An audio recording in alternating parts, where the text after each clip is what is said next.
All right, we're live with Michael Heiss, and from the last free state in America, Tom Woods is visiting South Dakota. Welcome, Tom.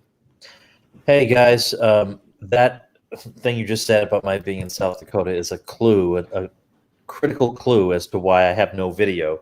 As I was saying before, it isn't that I'm a boomer who doesn't know how to turn his camera on. It's that ever since we've been down here, the internet has been just any kind of coverage of anything has been terrible.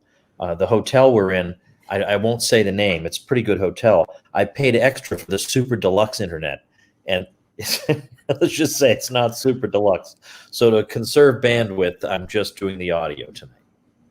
Well, you're down there on vacation and spending some quality time with the lady friend and everything. So we really appreciate you taking the time, stepping away for a little bit to be with us. I'm glad to do it. So, all right. So the big thing that I want to talk about, and honestly, me and you haven't really even talked about this. So we're going to just kind of flesh this out live in front of everybody. Is the big news recently was that you actually joined our board of directors. I was very surprised, pleasantly surprised that you did that. I think a lot of people are really excited that happened and the implications of that. So I guess I'll just come right out and ask you, why did you go ahead and do that? And what do you hope to do with us moving forward? And what do you think the vision should be for us moving forward? Well, let me start with the flippant answer. I did it because you asked me. It was really good. I mean, I know, I guess you weren't expecting me to say yes, but it goes to show that sometimes it can't hurt to ask, which, by the way, I have noticed over the years, Michael, that does seem to be your motto, isn't it? It can't hurt to ask. Yeah. Okay. Yeah. You got to be first. I mean, even when I was doing podcasting years ago, I interviewed some of my favorite artists because I just kind of went to them and asked as if they should be on there, and I interviewed some of my favorite artists, Yeah. Yeah, and I've told this before, but I used to ask Scott Horton, how do you get people like Daniel Ellsberg and all these prominent people on your show? I mean, what's your secret? And he says, you're not going to believe it. I just ask them. I mean, honestly, Yeah. that doesn't mean I get everybody I ask, but you're not going to get them if you don't ask. So anyway, so that really was it. You asked me, and I thought, well, that would be, I would be glad to do that. I want to be associated with things I believe in, and then when you said that it wouldn't be that much work, I was sold. I can't take on too much more than I'm already juggling, but at the same time, I want to sort of put my money where my mouth is. I'm telling other people they should become active and do this and that. And that's not very credible if I'm not also doing it. You may not say the same thing about not being much work after you're on a couple meetings with us, but maybe I shouldn't have said that. Well, listen, I hear there's an ex-chairman of the party who ran a good meeting. We could always tap in a pinch. That's right. My style's a little different, just a little bit. But yeah, so what about the other aspects? Like, what do you hope to what do you think the vision is moving forward, and how what do you see us accomplishing within the party first and foremost? Well, it definitely seems to me that the energy and the enthusiasm is very, very much with our folks in the party right now. Not to say that you don't find some decent people in the party who aren't with us, but you find a lot of folks who are just kind of apparatchiks almost at this point, who've just been around forever. They're functionaries. They don't want to rock the boat. They want things to go the way they've always gone. And, that's not going to get us anywhere. So it seems to me that given that the folks who are sympathetic with the Mises Caucus also have a pretty good reach among libertarians out there, it seems possible for us to continue to push forward, bring more people who see the world the way we do into the party, and to the point where we become the dominant voices in the party. And there's nothing scary about that, because all we want is libertarianism. That is all we want. It's not some special brand of libertarianism. It's not any of the crazy, wild fantasies that some of the, let's say, not so sympathetic folks out there have dreamed up. We just want libertarianism. We want anti-war. We want anti-Fed. We want just the Ron Paul message. Really, that's what we want. Is that uh, systematic, without apologies, but expressed in a way that's compelling, persuasive, energetic, fun, upbeat. This is what we want. I mean, there's nothing, and then when I look at people who don't know anything about us but yet criticize us anyway, I don't even recognize us in the way they characterize us. I don't know what these people are talking about. All we want is libertarianism. And if that upsets them, then that tells me something about them. Right. Yeah. I saw a post. When was it? The guy who was chairman of one of the parties out west, who said that the Mises Caucus is in the LP, and we want to murder transgender people. Yes, we advocate the murder of transgender people. You think? Listen, you think these guys must be exaggerating. Nobody is so out of his mind that he would say something like that. That we advocate the murder of anybody, much less transgender people. But this is word for word what he said. And I looked at that and I said, I don't like to use mentally ill as a term of disparagement, because I don't want to trivialize mental illness. It's a real thing and it affects people very badly. But honestly, what else could explain that? I mean, hate. Hate. Yeah, I suppose so. But I mean, there's no possible way any person of sound mind could believe this. I mean, talk to Michael Heiss for 5 seconds, and you do not walk away thinking, I know what that guy's all about, murder. I mean, really, how deranged would you have to be? In a way, it's almost comforting that this is what the opposition is like, because this will be easy. If they were really learned and articulate and charismatic and persuasive and had a big audience, then I'd say, well, it's going to be a battle. But if the best they can come up with is they want to murder people, then I think we can handle this one. Exactly. And I think that's a really, really important fact, because sometimes, you've got, and I was an apolitical anarchist myself for years before I ever got here. So I was a movement creature. I made my bones through the movement, like after the Ron Paul revolution. I did cop blocking, I did writing, I did man on the street stuff. I did podcasting, I did all kinds of stuff. And so I understand that mindset, that apolitical anarchist mindset. The party's a joke, blah, blah, and I totally get where they're coming from, and I totally get why. But at the same time, you're touching on something I think is really important here, where, relatively speaking, it's not a big job. It's not. I mean, there's roughly 18,000 members. I don't know if there's been any boost with the campaign as of yet, but my understanding is about 18,000 members, and a big chunk of that is us at this point. And what I told my team when I was first kind of coming up with this and trying to get people involved was, the Libertarian Party is our base. I mean, if you look at what our plight is, we're fighting the state, right? I mean, if we're serious about that, then how big? I mean, that's a friggin' job. That's a friggin' challenge. You know what I mean? Whereas taking over the base to use it to fight the battle should not be that difficult. And when you consider that it's only 18,000 people, how many people donated to Ron Paul, let alone supported him? How many people listen to your show? How many people listen to Dave's show? It's not a big job. Yeah, so that's why I, intend to just stick around. It doesn't matter to me if there are people in the party who are hostile. Well, why? Then they should. If they can't get along, then why don't they leave? Why should I have to be the one to leave? I to the contrary, have been extremely ecumenical in the guests I've had on my program on the Tom Woods Show. I've had my guest list is a who's who of the libertarian world, from left to right. They've all been on. Anybody who's anybody has been a guest on the Tom Woods Show. So I myself have reached out and been. And by the way, I would say also that the scholars in the libertarian world across the board, the scholars, some of them, we have some scholars who lean left, we have some scholars who lean right, but the scholars who lean left have always been my friends. That's never, ever been a problem.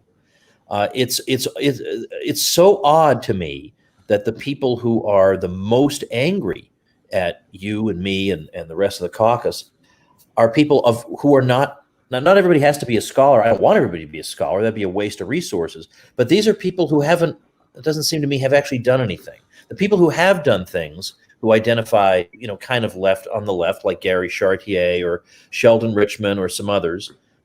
They're all perfectly good friends with me. There's been no problem. So it's very, very strange, this particular group. What have you done? I just want to know. Maybe they recruited a lot of members, or maybe they came up with some really good campaign literature for one of our candidates, or what have they done anything? I don't see it other than antagonize people. And my view is, even though there are people within the party that I may disagree with, I don't spend my time on that. I spend my time thinking, how can I advance the cause? It would not occur to me to spend my time inventing bizarre claims about other people, I think it's purposeful, honestly. I think it's purposeful, and I think it's aimed and designed and has been for a long time at keeping you and me out, and the Ron Paul movement out. I think the party has drifted leftward, let's say particularly culturally, and I think they like that they're kind of the enclave within the greater movement, and I think they use that and to torque keeping us out. And I think for a very long time they have been successful at demoralizing and disgusting people into staying away. And I think this is the first time where there's ever been a sustained, serious challenge to that that's not going to go away.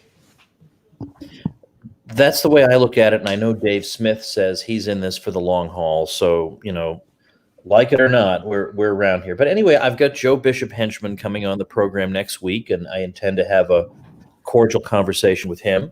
And, even though maybe he comes from a wing of the party that's not really where I am, I don't expect him, because I just don't see it as part of his personality, to be carrying on extended Twitter colloquies. Well, colloquy is too kind. Attacks against members of the party. I mean, yeah, it wouldn't surprise me if the social media accounts have implicit swipes at certain people or opinions here and there, but I just don't see him doing that. And he may not be a big cheerleader for us, but that's okay. I can live with that. And it Right. matters to me more who our candidates are than who the chairman of the party is, because I mean, when you think about it, most Americans have no idea who the current chairman of the two major parties are. If you ask them what the names, maybe 5 to 10% of Americans would know. That to me is not primarily what matters. It's the strength of our candidates. Yeah, and Joe deserves a lot of credit for that. I mean, I agree with you that I don't think he has the same vision for the party that we do, or the same strategy, or the same tendencies of what it should be doing. But at the same time, I don't think he's going to go around starting brush fires like you were describing. And I think it's a really good sign that he's at least able to coexist within this umbrella that he's coming on your show. So I think he deserves a lot of credit for that, because that was not the case for 6 years prior to this. And a lot's happened in 6 years for this party to be tackling. So, and not to mention, I've had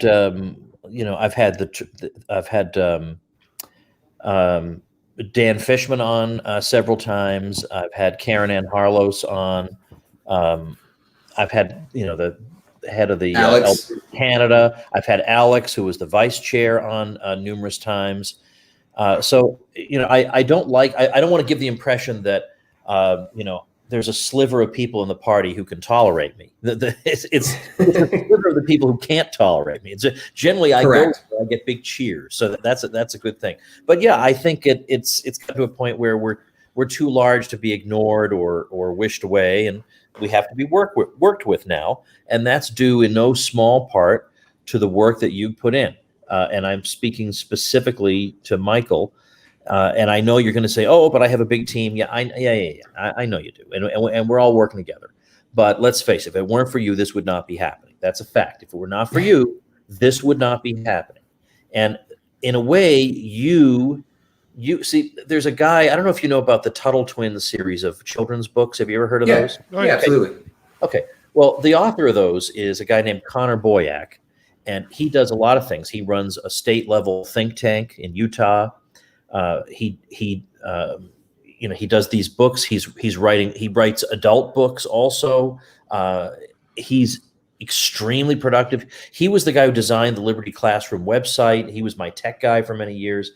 And I warned him. I said, you're doing great work and it's so important, but geez, don't go overboard. I mean, remember, you gotta take care of yourself. You gotta spend time with loved ones. Like I see some of myself in you young whippersnappers who work so hard, and I just want to make sure you don't burn yourselves out, because I feel like I sort of did by doing so much.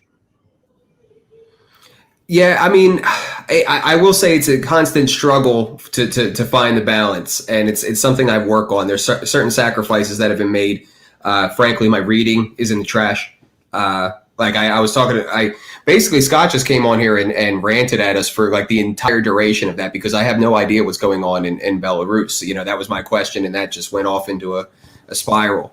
But it's all predicated, for me at least, it's all predicated on this idea that eventually this is going to be my full-time work, really what I want to do. And one balance is going to be a lot easier to achieve. And to this point, Emily's not freaking out at me yet. I will say I have been in such a frenzy since the convention that my father called me and was like, you have to talk to your siblings, Mike. Like, so that's when I knew, all right, I need to scale it back a little bit. I need to slow down a little bit. But yes, no, I hear you on that. And basically I'm working to the point where that won't be an issue is my answer to that.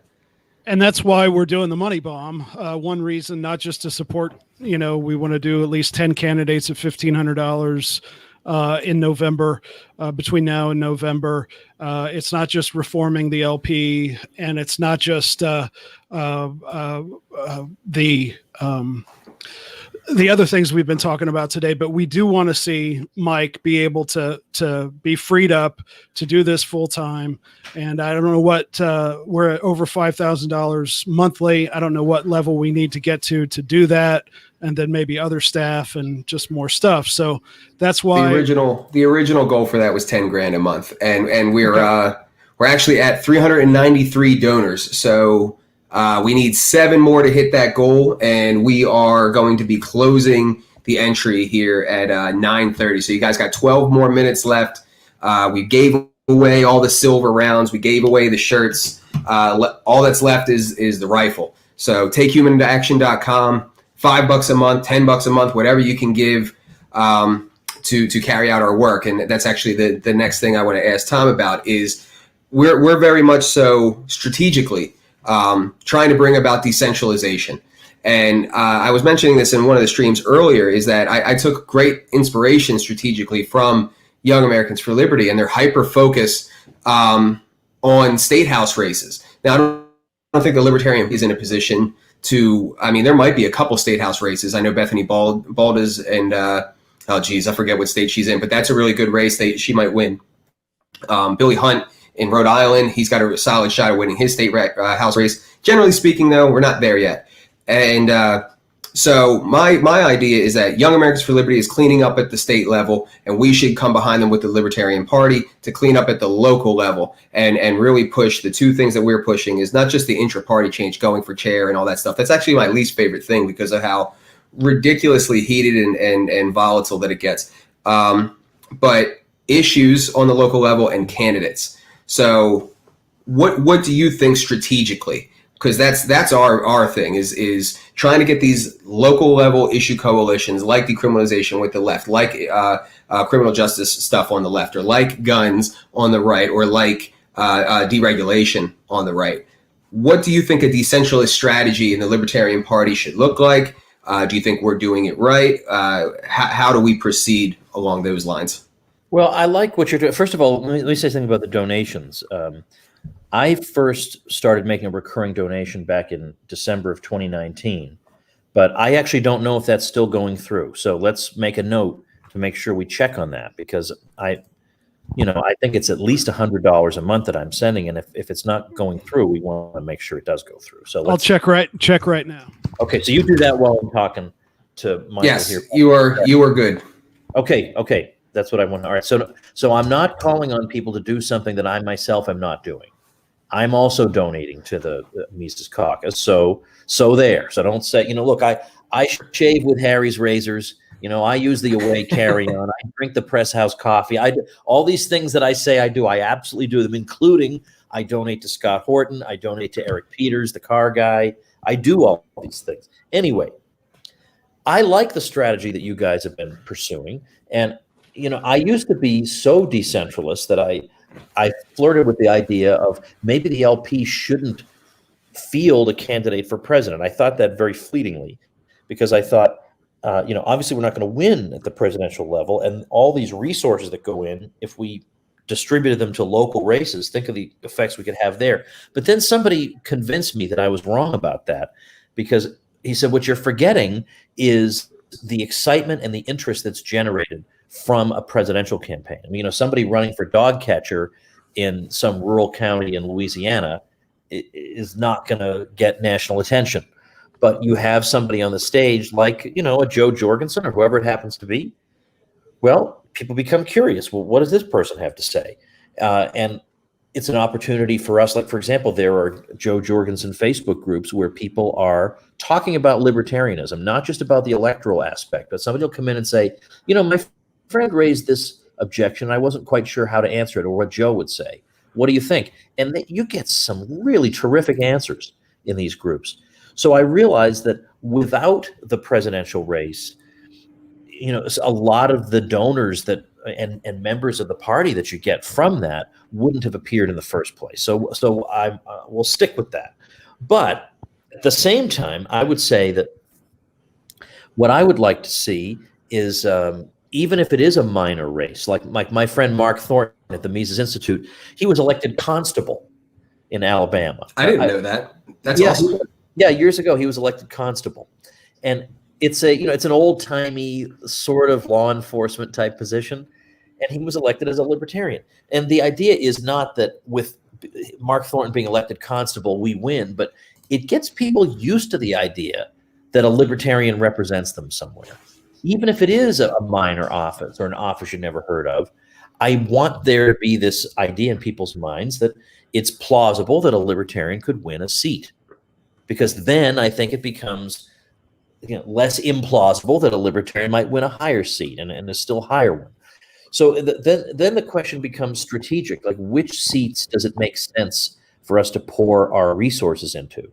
And then you have to do calculations about is it an open seat? Is it an incumbent who's vulnerable? Is it an incumbent who's really bad on the particular things he was elected for? So that's where you can sort of go at the, as Scott Horton would say, the left from the left and the right from the right. I mean, you could say, look at this libertarian represents, has been bad on guns and he's been bad on this and that. He's supposed to be a Republican. Hit him hard on that stuff. But yeah, that is the correct approach is coalition building, but also seeking out small races that don't require that much money to win. They require some door knocking and some, grunge work that nobody likes, but those are the kind of races that we could actually win.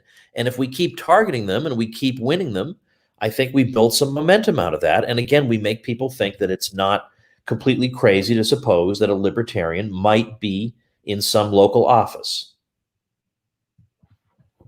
Yeah, I was just want to remind people there's 5 minutes left to become a recurring monthly donor to Mises PAC, and which will enter you into the AR-15 drawing.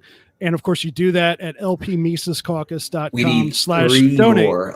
Three more. I'm sorry to cut you off, but we need just 3 more to hit the goal.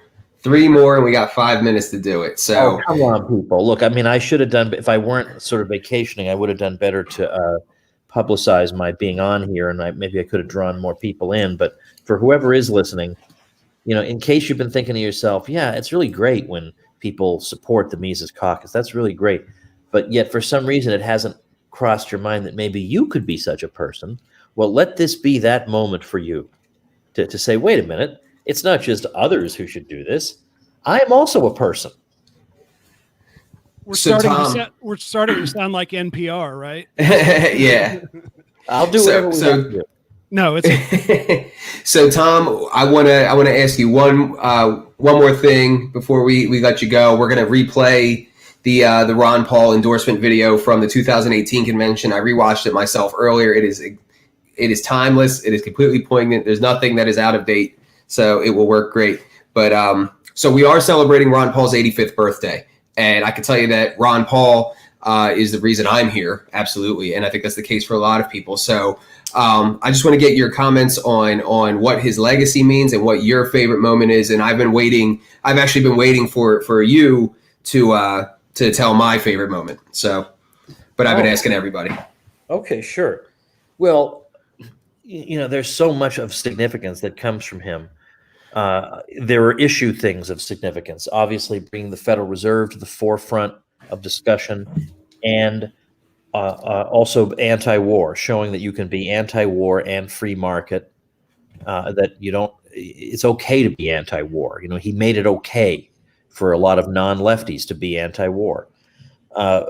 He also, remember, he voted no all by himself in Congress, not just more than any other congressman. He voted no more than all other congressmen put together as the sole no vote. I'm talking about the sole no vote, like 434 to 1. He was the sole no vote more than all other congressmen combined. Now that's an accomplishment. And again, as we've said before, if the vote is 401 to 34, well, you think, oh, okay. But if it's 434 to 1, you just have to ask, who is that one? What's he doing? What is this all about? So he did that, and he had an untwistable arm. Ronald Reagan would call him up and say, "You got to vote this way," and he would say, "Well, that is not the correct libertarian position, so I'm not going to vote that way." And I'll never forget the words. I'm sorry, I've forgotten the person, but I will not forget the words. There was some, I don't know, mover and shaker on Capitol Hill who knew exactly what they needed to do to get various congressmen on board to vote particular ways they wanted. But they said, we did not approach Ron Paul because there was nothing we had that he wanted in return for his vote. So there was nothing he had that he wanted in return for his vote, so they didn't bother. That is a legacy. That's significant. So from their perspective, it was like playing with the Joker. You know what I mean? This guy is just willing to let it all burn. I know, it's crazy. And incidentally, I remember also there was some budget vote in the late 90s, and Newt Gingrich was making sure all the Republicans were going to vote for the budget. And then he said, well, except Ron Paul. That Ron Paul had an official pass because they all knew he wasn't going to violate his conscience, so why berate him? It's not going to happen. They tried to run against him, and they did what they could, and they just gave up after a while. But my favorite moment, there's so many, right? There's so many that you could narrow. It's hard to narrow them down. You might say the Rally for the Republic in 2008, when John McCain is over in St. Paul, Minnesota, getting nominated by the Republican Party. That's the week he's getting nominated. That same week, Ron Paul in the other Twin City, Minnesota, holds his own, what was frankly a counter convention, covered by C-SPAN with all kinds of speakers. That was a shot between the eyes there. That was an amazing thing. But the thing that I think delights me the most, because it's what made me realize that we were dealing with something bigger than I imagined. It was, and you would have been such a youngster at this point, Michael, but in the 2008 campaign, it was 2007, and it was after the debate where Ron Paul and Rudy Giuliani had that scuffle about 9/11. So people knew Ron Paul's a tax cutter and a spending cutter, but that he's also anti-intervention. They didn't know what to make of that. So that made him persona non grata with a lot of people. So in Iowa, there were two groups. There was kind of like a religious right group and an Iowans for Tax Relief group that together were putting on a tax symposium. And they were inviting various candidates for the Republican nomination to take part in their symposium. They didn't invite Ron Paul, who has a better record on taxes than anybody in the history of mankind. They didn't invite him. They did invite obscure people you've never heard of, but they didn't invite Ron Paul. So I made a stink about it and I wrote all about it. And before you know it, Ron Paul decided he was going to have his own event right across the hall from where they were having theirs. So they have an event with like 8 candidates. Then across the hall, there's the Ron Paul event with 1 candidate. And with 1 candidate, he's got 2 or 3 times as many people. And the way those people entered this building in Iowa, they were holding signs and they're chanting, Ron Paul, Ron Paul. And walking through this Republican establishment entourage who couldn't believe their eyes. What is happening here? And I thought, yes, they're going to try to shut him out, but these people are just too loud to shut up. And that was when I realized we had a movement on our hands. Yeah. It's funny that that's your favorite moment, because my favorite moment is the 2012 version of that, where I rode down from Pennsylvania to Orlando for Paul Fest and to support him in the convention there. And the night before that he spoke at the Sundome, I was detained by Secret Service for 4 hours and and interrogated and all of that. And then just like having that happen, and then being in the Sundome and seeing him and seeing all those people, when, I mean, it was a packed house. And I remember Walter Block speaking. I remember Rand Paul speaking, and just all of those people. And it was the energy and the number of people was just overwhelming compared to, anything else that was going on with the convention, as far as I could tell.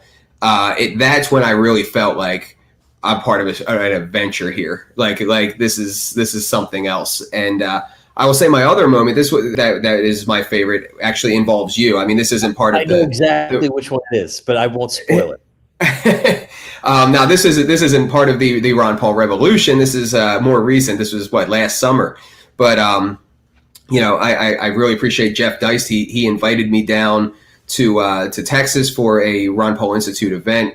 Scott Horton gave a really good speech, but there was a Ron Paul supporters event at his house, and I'd never been there. And Jeff invited me, and obviously I accepted and went down there. But I had the opportunity to sit at Ron's kitchen table with you and him and Lou Rockwell, and I got a chance to directly tell him what he means to me, and what that is. We've talked a lot about him tonight, and the thing that keeps coming up that I really think is important is it's not even the libertarianism. It's the personal character. It's the personal character and the example that he set through that character. And so what I told him is, like I said, what he means to me. And what he means to me is, I touched on this earlier when we were talking with Kevin Matthews from Spore, and he used to do Decriminalize Denver. When I was about 18, 19 years old, I was very horribly depressed. I was very horribly angry. I was in need of a role model. I had a lot going on. I had a lot of chaos in my life. I feel confident that if it wasn't for things like, it's an odd combination, but I've said it before, if it wasn't for the outlet of heavy metal, if it wasn't for shrooms giving me a vision of I don't have to be this way, and for Ron Paul's, the example of Ron Paul's character, I think I would have probably at some point taken my own life. And so that's what Ron means to me. And you talked earlier about how hard I work, and that's really why. In some ways, I feel like I owe my life to this because of that. That all sounds really melodramatic, but but it's truly how I feel. I mean, it was absolutely revolutionary for my whole life trajectory. So getting to tell him that was really special. Yeah, I remember that moment, and thankfully we have a picture of that to preserve for posterity.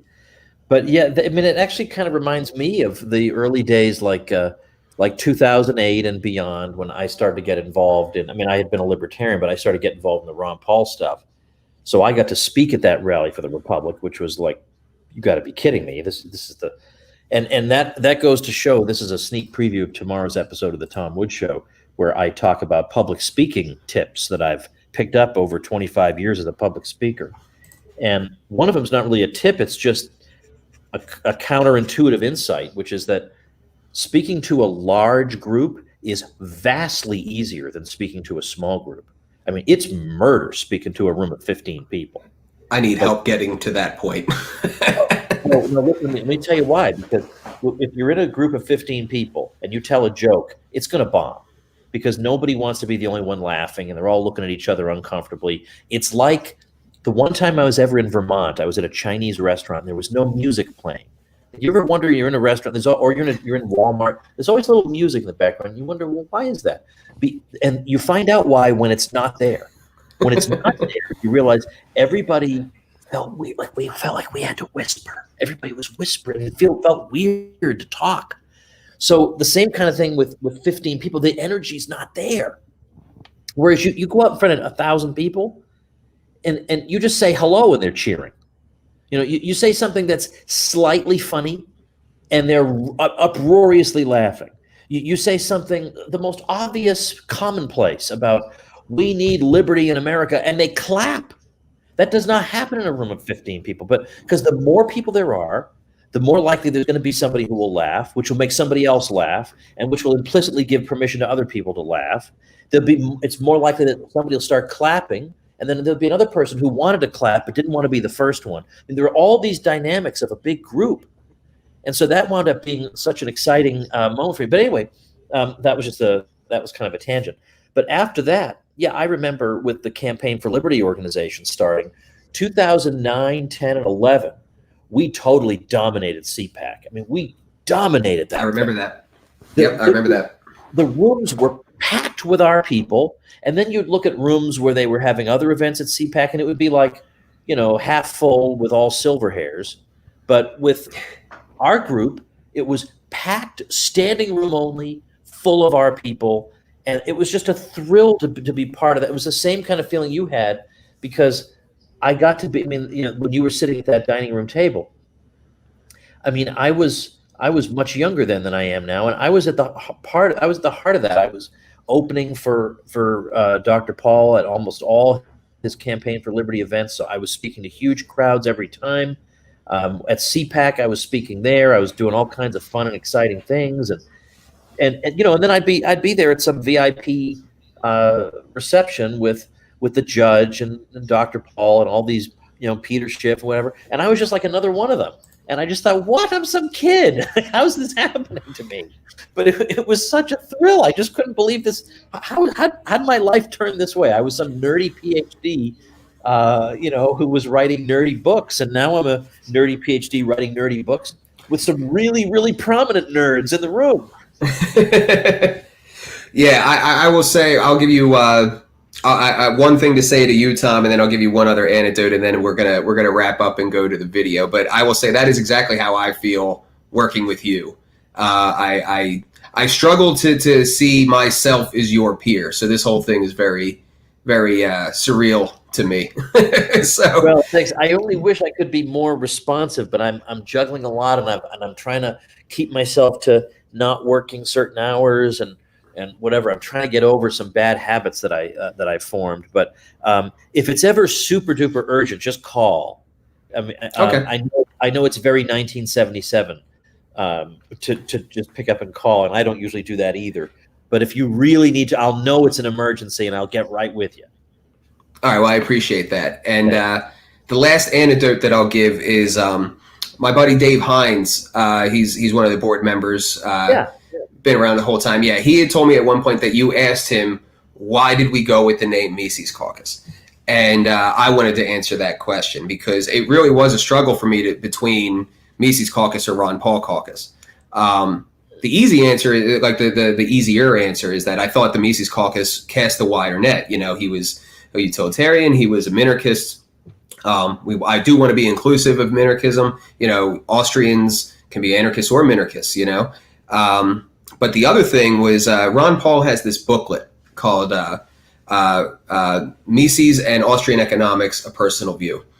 And in that book, it's really a pamphlet, but in that pamphlet, he says that the only way that he was able to deal with the constant circus of Congress was through his full faith in his understanding of Austrian economics and the example of Mises' character.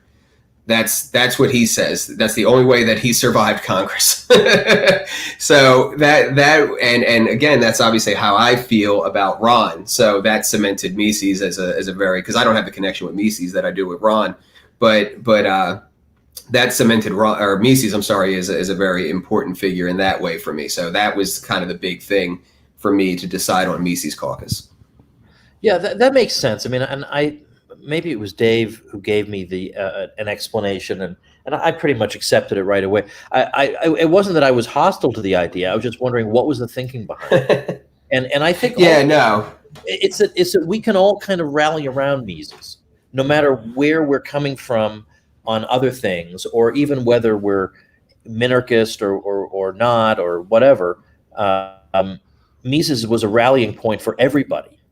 For a Rothbard, as much as for, let's say people who might be libertarian but aren't like in our circle. Nobody can deny the heroism of Mises as an intellectual and as a man. So he's just a good personal example on top of everything else. But he also just represents somebody. I mean, there are people in our circles that are not as liked as others, but everybody has respect for Mises, and so I like that symbolism of. We're choosing as the man we're holding aloft, as the figure who represents us, as we're choosing somebody that people have rallied around for decades in the liberty movement. They've all looked to Mises for guidance. They've all respected him, and that's kind of a message to other people that's how we want our caucus to be, as people who are not going to sell out principle any more than Mises did, who are committed to learning, to spreading the word about important ideas, and but at the same time to being firm and not backing down. And those are all good things. That's the message we want to give about the caucus. Absolutely. Well, Tom, I know you're on vacation and you're stepping away from that to be here tonight. So again, I really appreciate that. Thank you so much. I will say I am proud to say that we have, let me refresh, we have exceeded the goal. We're at 402 recurring donors to the tune of $5,236 a month. So I can tell you that with the amount of money that we currently have in the bank, and the amount that we're getting tonight and the amount next month coming in from that, we absolutely will hit our goal. We will be spending $15,000 on local level candidates around the country. So thank you, everybody, for that. Means a lot, and I promise to spend it wisely.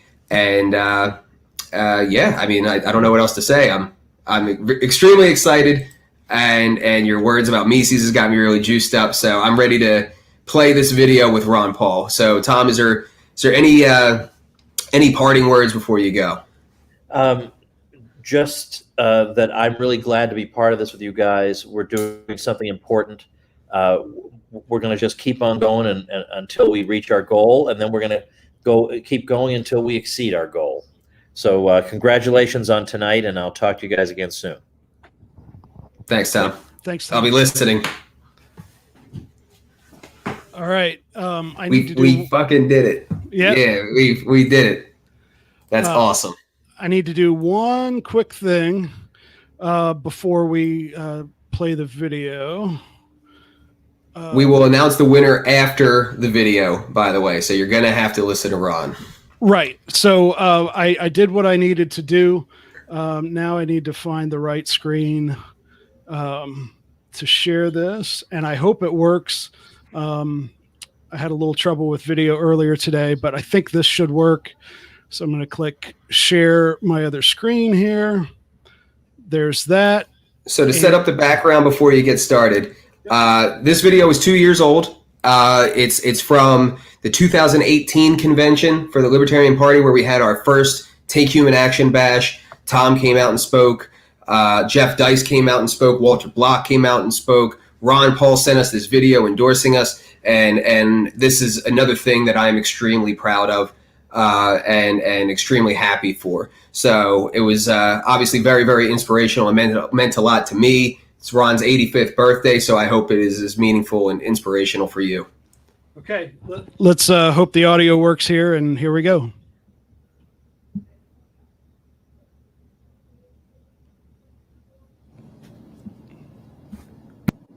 Hello, and thank you for inviting me to the Mises Caucus. I'm sorry I can't be with you in person, but I thought I would send a little message by video. But I want to make sure that you understand that I am very pleased that you sent me the invitation, because I've really wanted to meet the libertarian wing of the Libertarian Party. And I understand that the Mises Institute and the Mises Caucus knows something about liberty. If not, you better check whether or not you're allowed to use that word. But I have heard you will defend the principles of liberty, and we can do this any way that we can think of. Of course, I worked in the Republican Party and the Libertarian Party and made my effort. But what was the driving force, of course, was to promote the cause of liberty and the principles of liberty. So we can do it in all manners. You know, we talk a lot about labels, and it's come up. And even Mises and Hayek would talk about labels. They did not want to be called conservatives. And I think most of us who got moved along in the libertarian movement understand that. But, you know, they generally preferred the term liberal. But there's been a systematic destruction of that term as well. Liberal means big government, big bad government. So not too many people want to use that. But it's a good term. Unfortunately, it's been destroyed. But also the word progressive. I always thought that was a neat word. I want to be progressive. I don't want to be locked down in the dark ages and backward looking. And people used to say to me, you want to go back to the dark ages of gold standard. No, I want to move to have a more modernized understanding of monetary policy and not go backwards. And that, to me, was progressive. Of course, progressive now means ultimate socialism. Bernie Sanders likes to be called a progressive, and it doesn't help us out.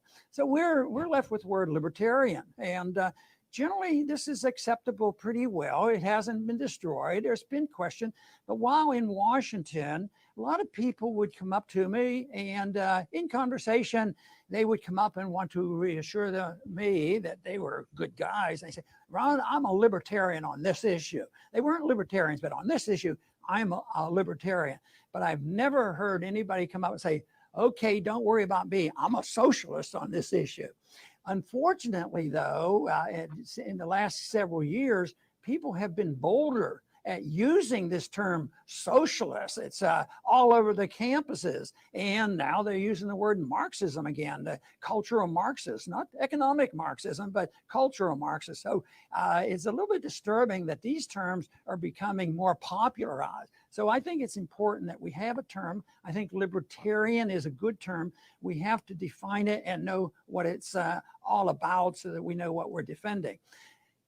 Some people challenge us as libertarians, say, well, that's anarchy. You have no rules and no regulations. And I tell them, you know, the marketplace is very, very tough on the rules. If you don't do well, you suffer the consequences. If you do well, you receive the benefits. And that means there are rules, and you don't get your bailouts if you don't do a good job. So this is a big difference. And there should be some basic rules. You can't have civilization without some rules. And, you know, if you look at civilizations and cultures, and most great religions have come up with some basic rules that fit into the non-aggression principle. And so if you have a society that is completely opposite of a theocracy, because we don't want a theocracy, you have to have a general rules that have been endorsed by various religions. And that is, don't lie, don't cheat, don't steal, don't hurt people, and don't murder, don't kill people, and live up to your promises. That's a pretty simple case, and that's embedded in most religions, and certainly all the politicians in the world have a pretense that that is what they believe in. They don't believe in theft in order to redistribute wealth, but they believe in humanitarian redistribution of wealth to take care of the people who need help and who have been destroyed and damaged and made to suffer because of liberty. And that's why they have to counteract the problems of freedom. and too much capitalism. That's going on, and that's to me is a great threat to us, because it is being threatened, because the opposition, who are now starting to use the word socialists and Marxism, they're the ones who are saying that the problems that we face all have come from capitalism and freedom, which is not true, because we've had a bit of free markets in our early history, but in the last 100 years, there was systematic undermining of the principles of the free market, which endorses the principles of private property and voluntary contracts, and working these problems out. But what has happened now is, because the people have been convinced that all our problems today, the maldistribution of wealth, which is a big problem, that's that capitalism stuff. That's too many libertarians out there. We know we need libertarians to tell us when we are punishing too many people doing drugs. We need them a little bit, but they go too far on this economic policy, and they go way too far, of course, on foreign policy. And that's why we have to rein them in. And therefore, the attack becomes too much freedom and too much capitalism. But they don't talk about crony capitalism. They don't talk about, the interventionism that favors the coalition between big business and government. And that is truly the threat.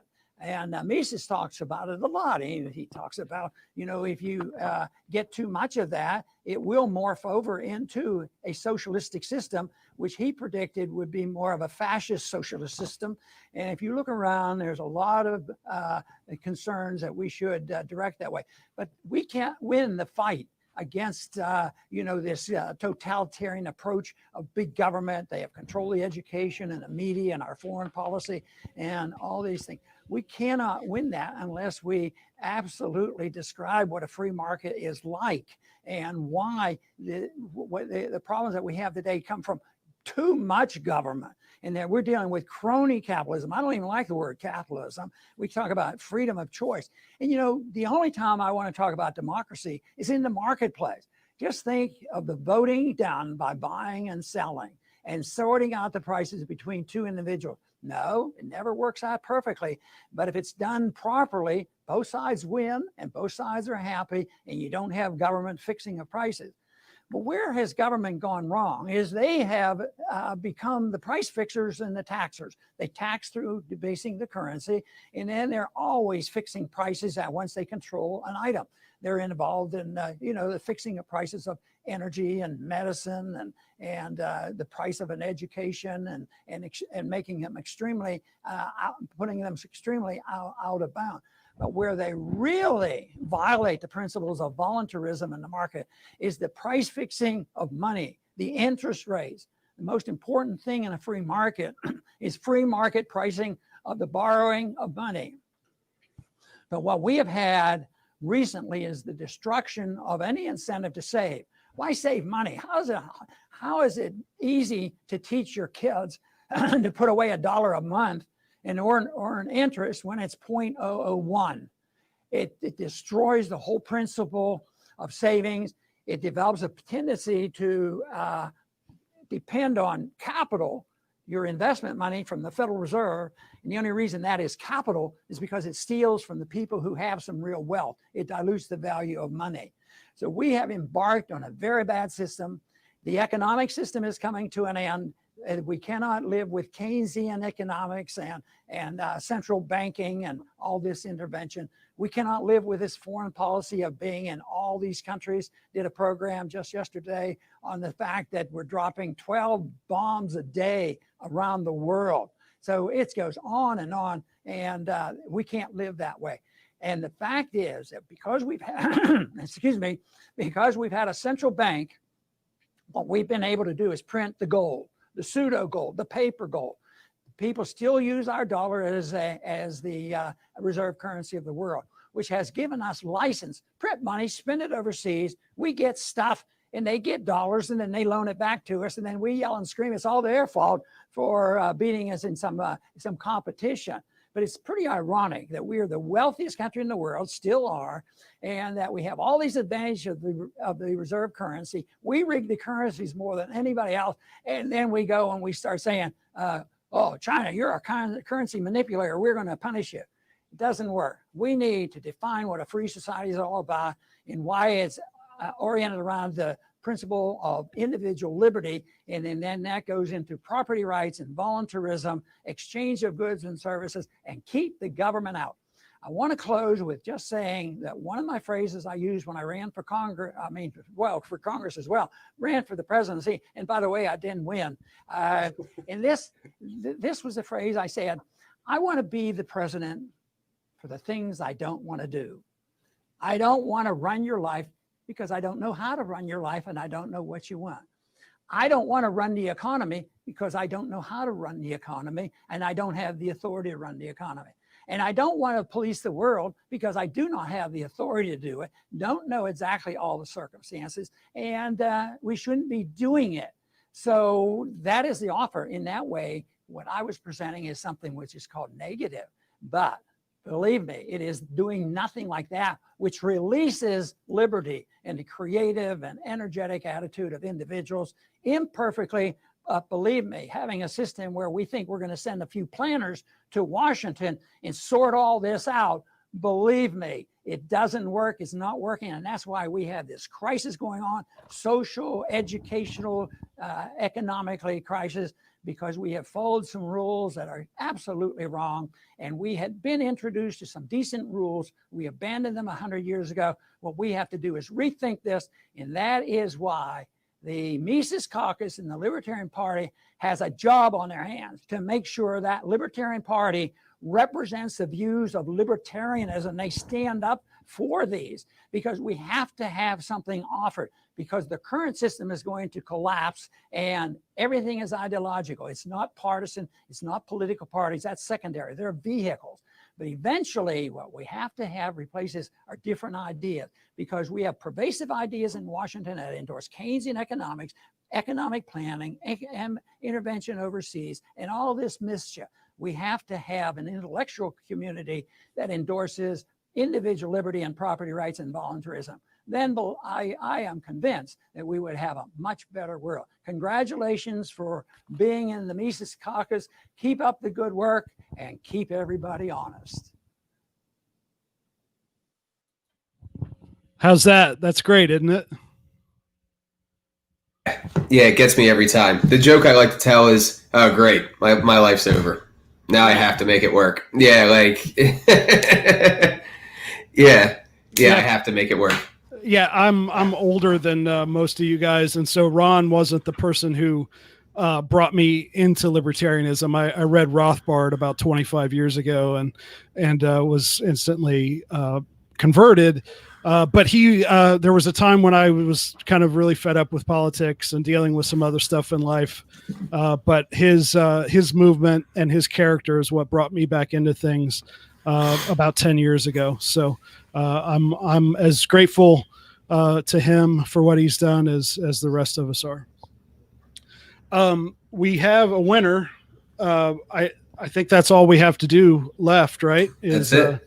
That's it. And celebrate. Is declare our winner. Let me try one thing here. Okay. Yep. Here it is. I earlier said that we hadn't had anybody from like Pennsylvania, New York, New England, and holy shit! Did Emily really win? No. Our winner is from New Hampshire, and it's Joshua Holmes. Joshua Holmes from New Hampshire. He's a contributor. And he will be getting that AR-15, and I'm happy to. I don't think there's going to be any problems with that, like transferring either. That's the one thing I was worried about, is we might have to draw like 3 or 4 people in case the state is fucked up. But yeah, we didn't get Hawaii or New Jersey or whatever. New York. Yeah. Awesome. Well, Joshua, did you say Joshua Holmes? Joshua Holmes, and if there's 2 Joshua Holmes in New Hampshire, I have the exact line entry in the spreadsheet of who he is. So I don't think there is, but if there's any confusion, we can go into city and email and all that to triple verify that that's we got the right person. Gotcha. Well, congratulations to Joshua. And I just put a thank you into the Facebook group, but I have to give a heartfelt thank you to everybody who tuned in today, to everybody that supported. I mean, we've got almost 100 new donors today. We've made over $1,000 a month, $12,000 a year here tonight. That's going to go to a great cause. It's going to go to our candidates at the local level. It's going to go to helping these issue coalitions. It's going to help us run our operation. We've recently brought on some professional level tools. We're using Aristotle CRM. I have been in the middle of going to my friends who are candidates and getting permission to use their donor list. We have a professional manager of that CRM. I was just recently approached by a professional fundraiser who knows the FEC inside and out. Professional is the word of the day. I mean, things are just moving forward so much. And I'm really, really looking forward to moving forward, to being the powerhouse in the party and making the party as energetic as we are and the culture of the party as strong as we are. That's, anybody who was down in Florida this year could attest to how strong our culture is. I really, really took heart, especially from, Josh didn't win the chairs race. And you may have heard me say this before, but Josh didn't win the chairs race. And that was the only business that happened that day was the chairs race. And so we weren't guaranteed to do well in the convention after Josh lost. We had no idea what was going to happen. And in fact, it was kind of a cluster to figure out how the hell we were going to get through all of the business. But people weren't down in the dumps. People weren't quitting. People weren't second guessing. No, we went to one of our Airbnbs and threw a fucking rager. And everybody had a great time. Josh had a great time. And, and that's when I knew, like, damn, we've got something strong here. Like, we've got a culture that's strong enough to lose. And that's what it's going to take, because we're up against the state and we're up against the party to some degree first, but we're up against the state and we're going to take our losses. But we're going to keep building. We're going to keep growing. We're going to keep fighting. We have one thing on our side, and that's low time preference, right? Yeah, exactly. We have low time preference. We're in it for the long haul, and it's been great. I've been on the board and helping out for the last 12 to 15 months, I think, and it's really been great to be I was kind of disillusioned with the LP, mostly because of Nick Sarwark and some other stuff in my home state. We call him the former chair. Yeah. You're right. I shouldn't say that anymore. I think we'll adopt that policy on decentralized revolution too. The former chair. But you guys, everybody on the board, and you leading the way. You're the hardest working man in the caucus, and sets an example for everybody. And it's really reinvigorated me, and not just politically. It's great to work with everybody, and I think that hopefully we'll get to that $10,000 a month within the next 2 years or year or whenever, so that you can go full time on this, and that'll be a great day. Awesome. Well, thanks again to everybody. Happy birthday, Ron Paul. Like I said in the group, may your words and your example live on and through generations to come and inspire more people. And to our organizers out there, I hope you get these lists done before our next meeting with Michael Bolden to talk about the issue coalitions, and take human action. That's all I got. Great. Go to takehumanaction.com to sign up for the email list and find more info about the caucus. We'll say goodbye. Thanks to everybody who helped in ways big and small, and to all of our guests. Good night.